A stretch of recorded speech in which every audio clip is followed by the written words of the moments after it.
Bismillahirrahmanirrahim. In this video, we will discuss cases on inquiry methods and fraud reports.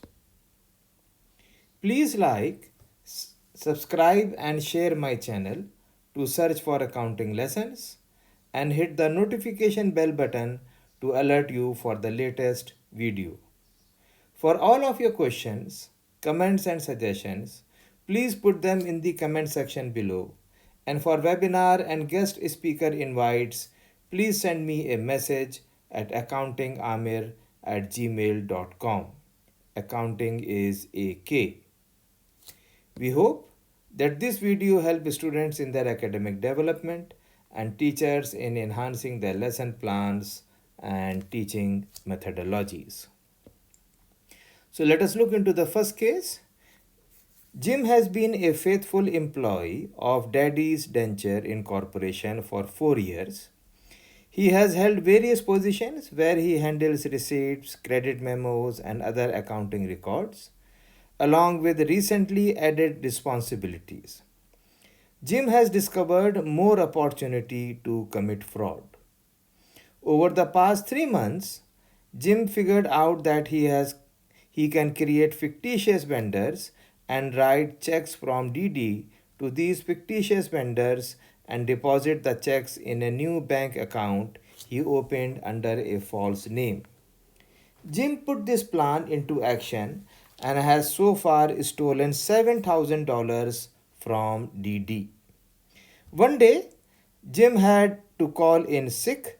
A co worker, Jude, assumed Jim's responsibilities for the day. As Jude reconciled cash checks he received, that Jim endorsed many of them himself. Jude doesn't believe what he sees. In fact, he leaves the reconciling for Jim to finish when he returns to work. When Jim returns to work, everything seems normal at first. However, it eventually dawns on Jude that he caught Jim in the act of stealing. Jude becomes angry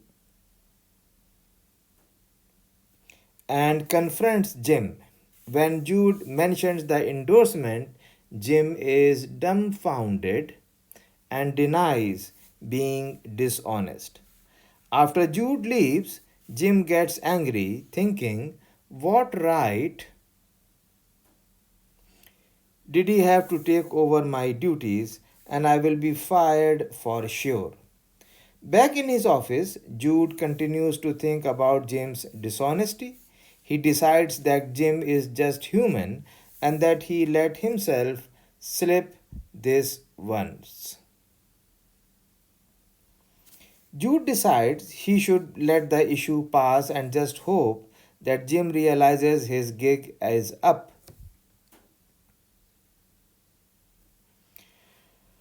Jude believes that Jim is a basically good guy and will probably reconcile his misdoings and returns to honest ways. Later that night, Jude feels sad, knowing that his good friend Jim has done such a bad thing.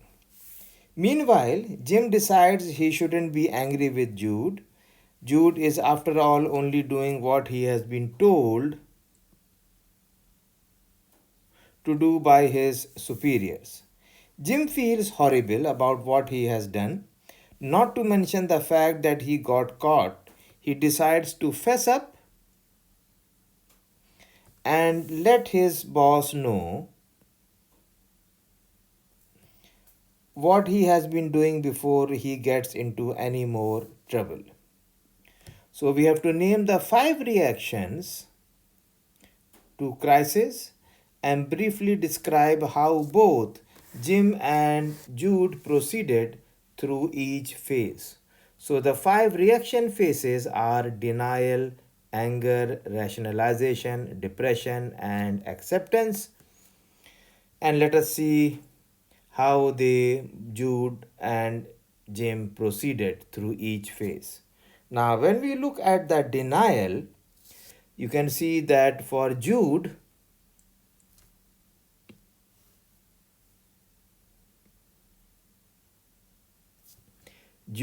doesn't believe. So that is a denial reaction. At the same time, we can see for Jim that Jim was dumbfounded, and that is how he reacted. Uh, he denied this was his reaction, as denying what he has done. Then, looking at the anger, for the anger, you can see that Jude becomes angry. So that is how he reacts in this crisis. He becomes angry. And when we look at Jim, he also, that is how he reacts angry when he says what right he has to take over my duties. Then the third reaction is rationalization. And for rationalization, you can see that Jude continues to think about Jim's dishonesty. He decides that Jim is just human, and then he let himself slip this once. So that is how he is rationalizing his friend's action. And for Jim, he rationalizes when he says that Jude is, after all, only doing what he has been told.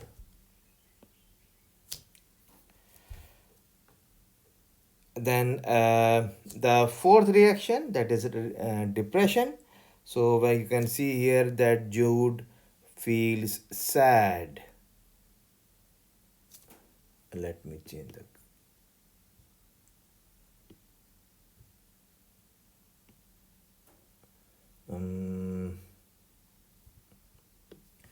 Jude feels sad.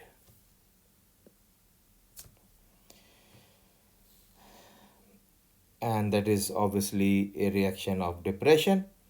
And for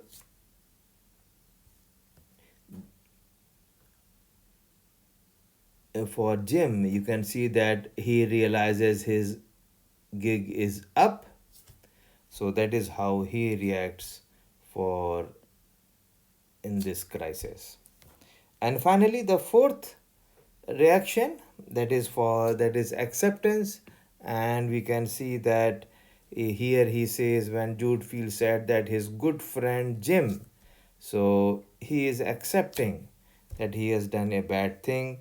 And for Jim, when he says he fess up and he let his boss know.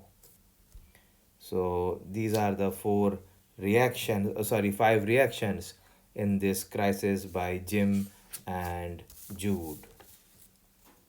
Let us move on to the next exercise. Your father-in-law owns a medium-sized air conditioning company in Mesa, Arizona. Because of the heat in Arizona, the company has done rather well and the business is continually growing. Your father-in-law has received tips from other employees that one of the technicians named Damon is disgruntled and has been padding his paycheck through different internal frauds against the company. Your father in law noticed that while things seem to be running more efficiently, the company has not been more profitable, and so you have been helping him for the last month run secret audits as part of the internal investigation. Through your investigation, you have discovered that Damon has stolen 50,000 over the last 3 years through the following methods. Damon regularly uses the company gas card to fill up his personal pickup truck and his family minivan. Damon takes AC units for inventory and sells them to people he knows at cost. Damon sells auxiliary AC parts but pockets the money from the sale without including the sale of the on the invoice. Damon often goes home from a job on Fridays after lunch but claims on his weekly reports that he worked until 5 p.m. Think of how you would confront Damon. You have known him for 2 years and already have a working relationship. Specifically, what types of questions would you ask while you are talking with him? The evidence you have gathered in your investigation would support your decision to fire Damon. However, a written confession would help your court case if you decided to charge Damon for damages. So, you see, you should start with a casual talk, but keep it brief to avoid arousing suspicions. Ease into the topic indirectly, perhaps by mentioning how tight finances are and subtly probing Damon for ideas about financial shortcuts. If he doesn't open up, directly ask about any fraudulent activities. Then confirm details and leave room for further discussion if needed. Ask if there is anyone else you should speak to or if there is anything else relevant. If Damon seems hesitant, gently mention specific instances of fraud you are aware of, watching his reaction for truthfulness. And finally, if he seems receptive, ask directly about his involvement in the fraud, mention your awareness of the situation, and express a desire to resolve it together. Encourage confession. Okay. Now, Daffy Duck, the purchasing manager for Acme Corporation, is under suspicion for committing fraud. His superiors believe that he is accepting kickbacks and bribes from various vendors. At the company's fraud expert, you are investigating this possible fraud and are preparing to interview Daffy. You suspect that Daffy will be defensive and possibly hostile when interviewed. What investigation procedure should be completed before your admission seeking interview with Daffy? So obviously these are pre-interview steps. So before interviewing the suspect, you can check his personal records, review company purchasing records, interview former employers, talk to unsuccessful vendors, utilize public records, surveillance, or invigilation, interview other purchasers and co workers, interview other suspects. So, if you find evidence that proves Daffy is committing fraud at Acme, what might be initial reaction be when he is confronted? What other emotions and or reactions might you expect from Daffy? How do you know this? So this is a reaction sequence, and if found guilty, expect the suspect to initially deny involvement. Later, they may progress through stages including denial, anger, rationalization, depression, and acceptance. Fraud creates a crisis, and people involved often go through predictable reactions to it. An accountant for a small business is suspected of writing checks to dummy vendors and collecting the money himself. After a thorough investigation of the company, you determine that the company does not require authorization for vendor payments. In an interview with the suspect, you ask him if any controls are in place that could prevent someone from writing fraudulent checks. He quickly responds in the affirmative. What type of questions would you ask next?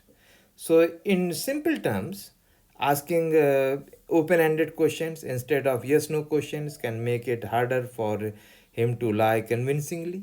For example, asking about specific controls in place would force them to either lie or reveal gaps in the system. This can cause stress and increase signs of deception.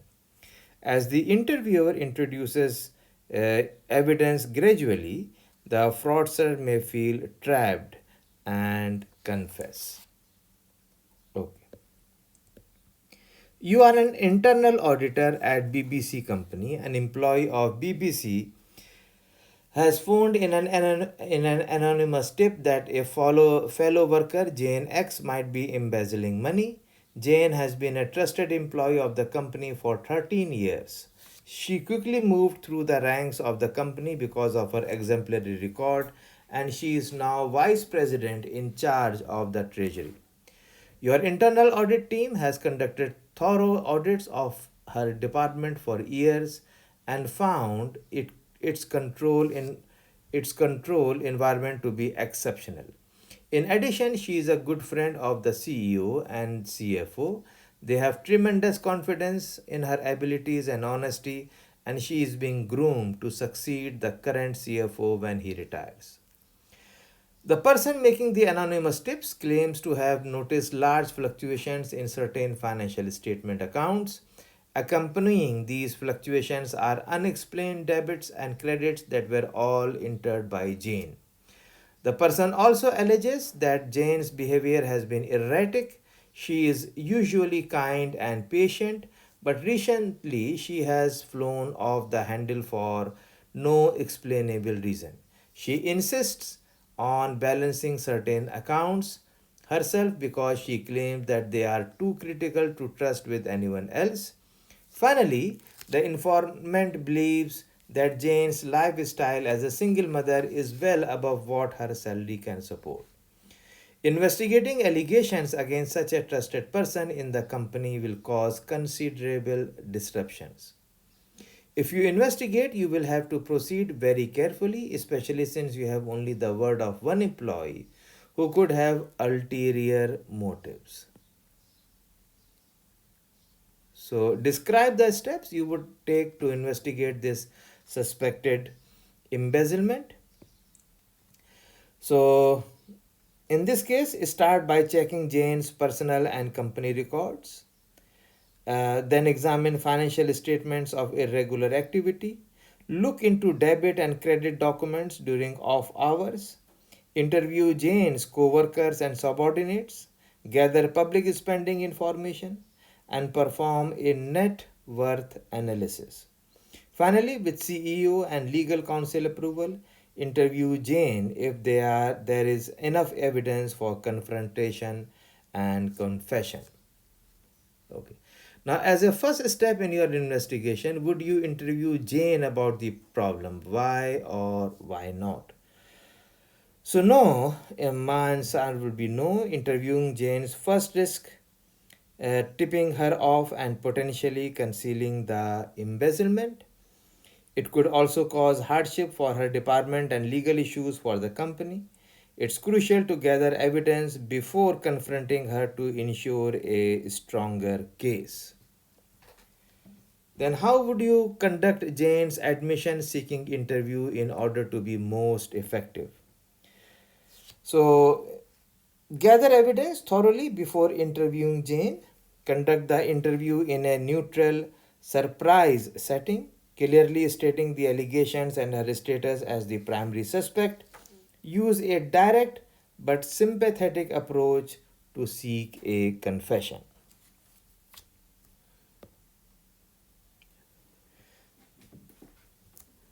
You have been talking with your best friend John for the past couple of weeks about a crisis in his company. He has just learned that his boss has been embezzling money for the past 6 months. The day he learns about the alleged fraud, he calls to tell you the news. In the telephone conversation, John tells you how much he respects his boss and that his boss is his mentor. You note that his voice seems distant and he doesn't respond well to your questions. Later that week, you meet John for lunch. His demeanor is completely changed since you last spoke with him. After a few drinks, John can't stop bad mouthing his boss. John also makes a few insulting comments about you. You decide to leave him and alone for a few days until he feels better. A week later, you again meet John for lunch. The subject of the fraud comes up, and John's attitude is again considerably changed. Instead of being angry, he compares his boss' life to his own. You think a bit odd when John says, I completely understand why he did it. His family life was suffering, his job was in jeopardy, and his mom just died. Given the same circumstances, I might have done the same thing.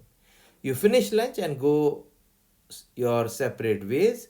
Later that week, John calls you. This time, he tells you that he could have prevented the fraud. He feels embarrassed that it happened right before his eyes. A week later, you ask John if there are any developments in the investigation. He tells you that he is helping with the investigation by providing all the facts he knows and his observations and the last month. Now, all John wants is to move on. So, identify reactions to the fraud and explain each stage in detail.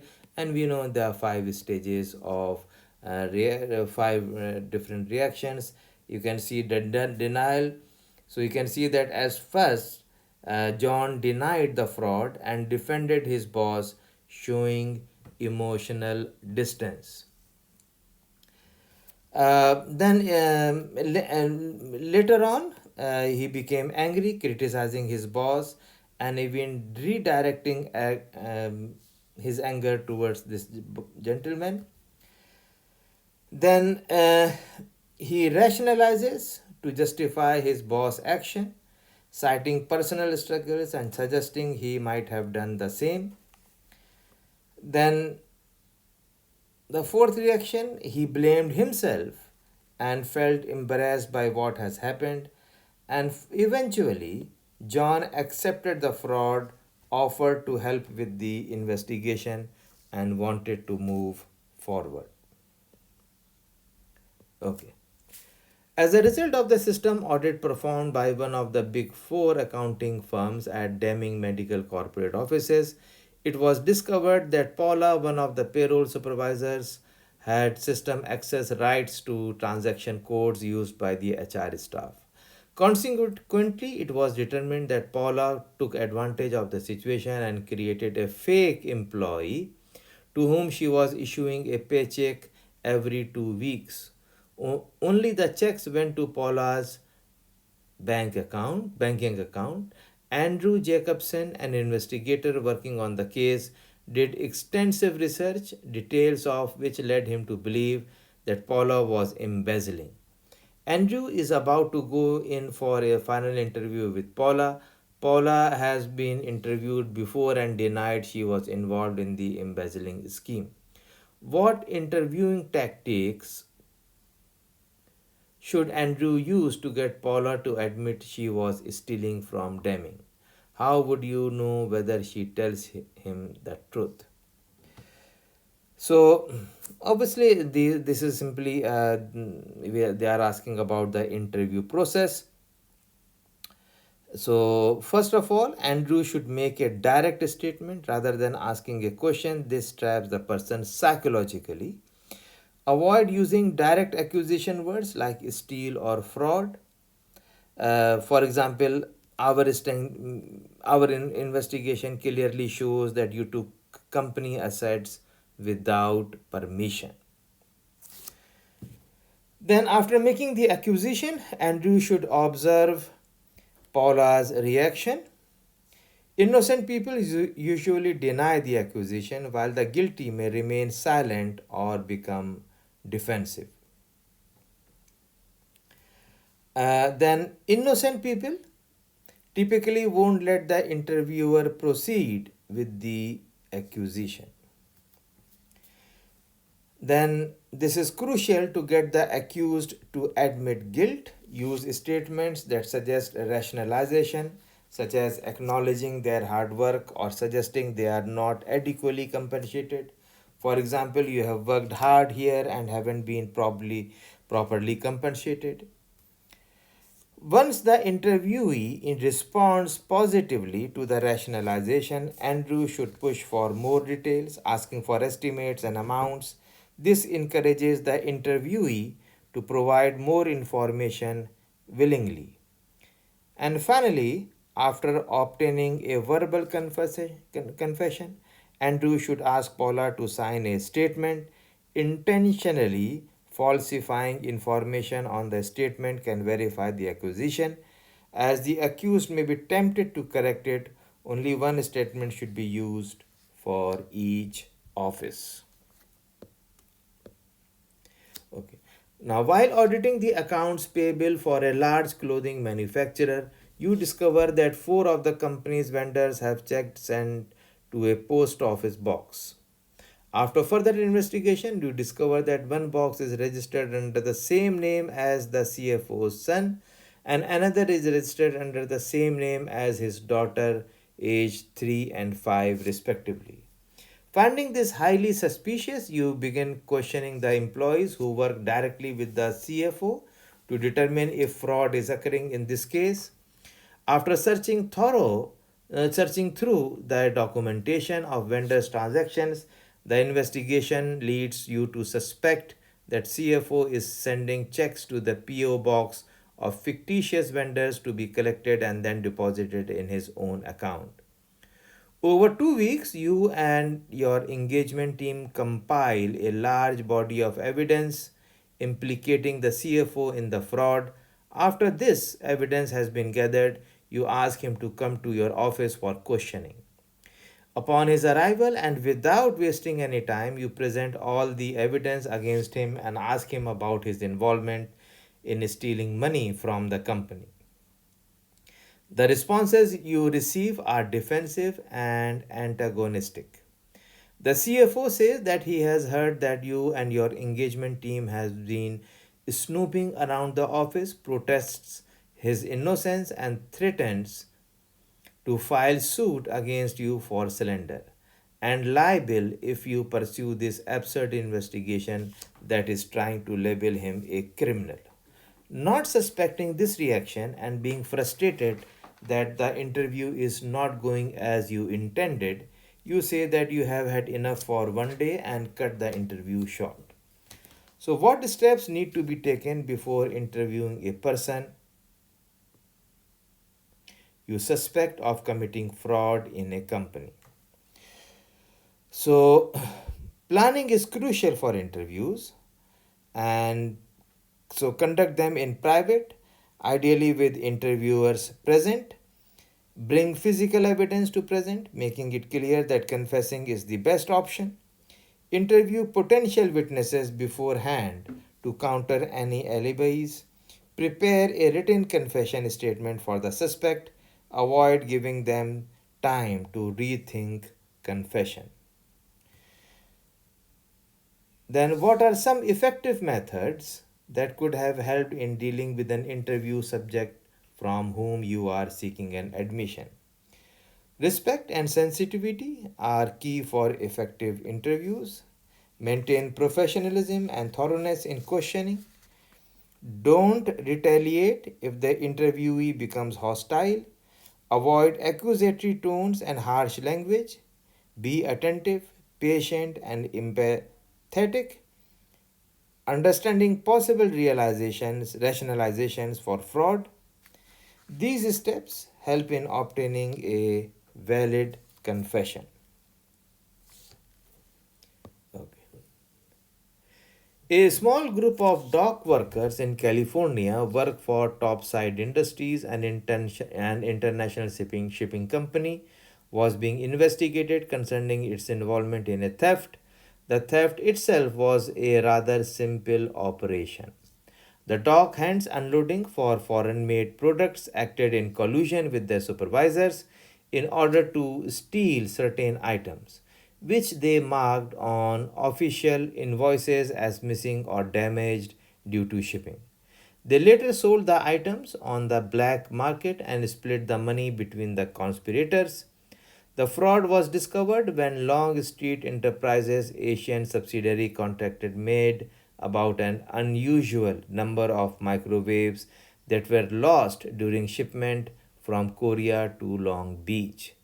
Young Mr. Sharman, the newest member of Maid's security team, decided to simultaneously interview Mr. Lee and Jackson two dock workers concerning their involvement in the fraud.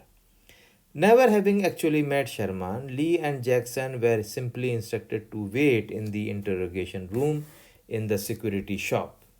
Lee and Jackson arrived promptly at 8 a.m., dressed in their work clothes, and were seated. Via the intercom, they were told not to leave until Sharman gave them explicit permission to do so. Sharman did not enter the room until 9:30. He was escorted into the room by a burly security guard carrying a nightstick. Lee, annoyed at Sharman's tardiness, blurted out, "Hey man, you got to get back to work. I aren't getting paid for time off the dock." Sharman made no reply. He only paced the room for what seemed an eternity to Jackson. Finally, Sharman moved deliberately and directly over to the chair on Lee and Jackson's side of the table. Sharman pulled his chair within inches of the two men being interrogated and straddled the chair so that the back of the chair supported his arms. "Lee, do you know what they did with pirates in pre colonial Virginia?" asked Sharman. Lee shrugged a little bit and was struggling for an answer when Sharman interrupted. "They were executed in the gallows and then their bodies were hung into the iron cages on the shores of the bay as an example to would be thieves and pirates. Not a pretty picture, is it, Lee?" Lee was at a visible loss of words. Pulling two pens and two pieces of paper from his coat pocket and slamming them on the table, Sharman raised his voice and said, "Now let's cut through the crap. You dockies are guilty as well. We have got a paper trail a mile long to prove it, along with surveillance tapes and written confessions from Hill and Grant. Do yourself a favor and write out your confessions. If you don't, I might just have to leave you here with Bruno. And if you physically assault him and he beats you silly, well, then it will be your words against his comprehend. Oh, yeah, you will still be under investigation for grand theft." Okay. Now, name at least three mistakes that Sharman made in interviewing Lee and Jackson. So, Lee and Jackson shouldn't have been kept waiting for an hour and a half. That is first. Sharman shouldn't have met them together, intimated them with his attire or companion, or made threats or offensive remarks. And finally, physical violence, threats, and derogatory language like dockies were inappropriate. Then the chapter identifies some of the characteristics of a good interview. In what ways could Sharman have changed the interview? So Sharman should have prepared confession documents in advance for Lee and Jackson to sign quickly. He could have interviewed them separately to prevent collusion. Involving Bruno likely hindered the communication. What were some of the threats and claims made by Sharman could not prove? Is it ever acceptable to make a threat that involves physical violence? So Sharman made threats and claims he couldn't have proof, violating laws and credibility. Mentioning surveillance and confessions without evidence could damage Sharman's credibility. The book identifies specific locations where interview should take place. Is the interrogation room one of those places? Where should Sharman have met with Lee and Jackson? So Sharman should have met Lee and Jackson in a neutral location for better communication instead of summoning them to a interrogation room. Okay. It is early morning and Brian is preparing to conduct his first interview as a fraud examiner. He is to meet with Sue, a laborer in the factory his firm is investigating. She is neither a suspect nor thought to be connected with the fraud. Her name simply came up in another investigator's interview as someone who might be able to provide additional insight. They have arranged to meet at Brian's office, so he is simply awaiting her arrival. Hello, he hears someone say through his partially open door, I am Sue. Come in, he replies, remaining seated behind his large oak desk. She enters and takes the empty seat across the desk from Brian. Let me get right to the point, are his words. Are you aware of any reasonable, credible, or plausible evidence that the allegations of embezzlement at your place of employment are tenable? After a brief pause and a look of concern on Sue's face, Brian asks, do you know what embezzlement means? Yes, replies Sue. Okay, then do you know anyone who have embezzled from your employer? No, because Sue becomes nervous as she sees Brian begins to take notes on a pad. He continues specifically have you seen Ralph perpetrating fraud? No. Are you sure? You know that this is a big deal, he says as he stands and begins to pace around the room. I can't imagine why anyone would steal from his own company, but he deserves to be caught if he has. It's wrong and bad, and only a horrible person would do something like this. I'm sure. Have you embezzled? No, Sue states again. Well, then I don't see any reason to continue. Goodbye. Sue stands, excuses herself, and leaves the room. What are some of the things Brian did wrong during the interview?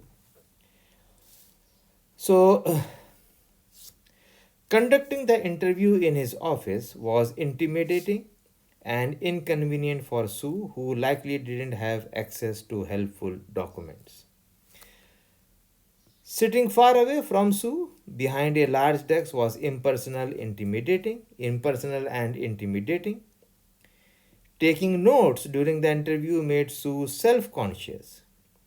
Using technical jargons and sounding like a fraud report in his questions confused Sue. Talking down to her and asking if she knew what embezzlement was condescending. Pacing around the room during the interview further intimidated Sue. Asking yes no questions discouraged elaboration and dominated the conversation. The overall tone was harsh, lacking courtesy to Sue, um, who wasn't a suspect. Brian didn't express appreciation at the end of the interview and was cold from the start. He showed no sympathy or respect to the perpetrator, making Sue hesitant to share information. Identifying Ralph as a suspect at this stage may have been inappropriate, and Brian didn't use proper opening and closing statements for the interview. Okay. James began working for new company nearly 20 years ago, where he has been working as a facility and maintenance supervisor. During the past 20 years, New Cohas experienced significant growth, and James has played a major part in helping move along the expansion plans. Because of his great service and abilities, James is greatly respected in the company. Although he has been very helpful to the company, he was forced to leave due to severe health problems. Earl was called in to replace James after he was released. James' sudden departure prevented Earl from working with James and learning the proper policies and procedures James has put into place before he left. The lack of training created a problem for Earl, who was faced with finishing the projects James has started. The major project James left was a construction project where the price has already been determined but no work had begun. Unfortunately, Earl could not find any contractor information nor could he find any of James' contacts. As Earl continued to search, he realized that he was in more trouble than he thought because there were no records available for any of the work that James has performed. The lack of information forced Earn to bid the contract out to a new contractor. When Earl received the new bid and presented it to management, they were surprised to find that new prices was 30% less than the original bid. Management believed the new bid price was wrong and questioned Earl to ensure that he was included all of the requirements for the project. Once management determined he had, it began to ask more questions. In looking around and reviewing some of his previous activities, management realized that he was no longer bidding out projects but rather giving them to specific contractors. When reviewing these contractors, management found that it had no information for the contractor on file, no addresses, phone numbers, or even tax ID numbers. All management had was a name, and from that information, accounts payable cut a check, and James delivered the checks personally. Based on this information, management began to question other employees about James' activities. It found that others considered him very secretive and that he refused to allow anyone to work with him on his projects. Others told management that James had also recently become very violent and erratic with many of the employees. Because of the number of red flags, management has called you in to investigate James' previous activities. So, which people would you interview first and why? So, start by interviewing those who work closely with the James. Be cautious not to raise suspicion since he may still have contact with current employees. Ensure access to all relevant documents and records to aid in the investigation and interview preparation. Then, what type of information would you seek?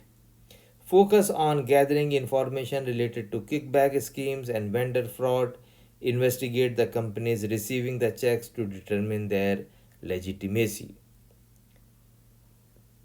How would you approach each of the different individuals? Approach each individuals differently based on their demeanor, whether hostile, friendly, or neutral. Then, due to James' frail condition, how would you approach the interview process and investigation? So, gather as much information about the fraud as possible before approaching James. Due to his frail condition, he especially sensitive during the interview while still following standard interview guidelines. So this completes the second video on inquiry method and fraud reports. I hope you have enjoyed this presentation, and if you found value in this video, then please like, subscribe and share my channel and hit the notification bell button to alert you for the latest video. For webinar and guest speaker invites, please send me a message at accountingamir@gmail.com. Remember, effective questioning brings insight, which fuels curiosity, which cultivates wisdom. If you have any question or any suggestion regarding this session, then please put them in the comment box below or by email, and inshallah I will reply you back. Thank you so much and happy learning.